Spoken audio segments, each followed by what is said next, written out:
ابو طالب کا خاتمہ۔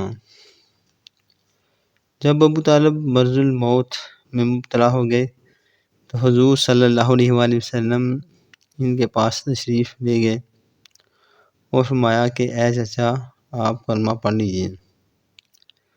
یہ وہ کلمہ ہے کہ اس کے سبب سے ہم خدا کے دربار میں آپ کی مغفرت کے لیے اصرار کروں گا۔ اس وقت ابو جہل اور عبداللہ بن ابی امیہ ابو طالب کے پاس موجود تھے۔ ان دونوں نے ابو طالب سے کہا کہ اے ابو طالب، کیا آپ عبد المطلب کے دین سے روگردانی کریں گے؟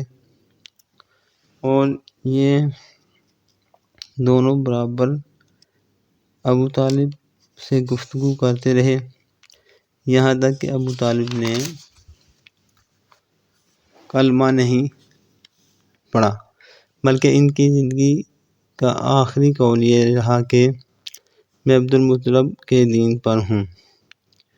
یہ کہا اور ان کی روح پرواز کر گئی۔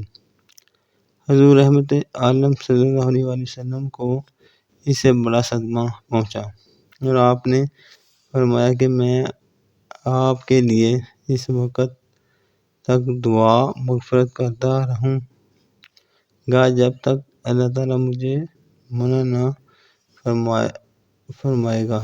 اس کے بعد یہ آیت نازل ہوئی۔ ترجمہ، یعنی نبی اور مومنین کے لیے یہ جائز ہی نہیں ہے کہ وہ مشرکین کے لیے مغفرت کی دعا مانگیں، اگرچہ وہ رشتہ دار ہی کیوں نہ ہو،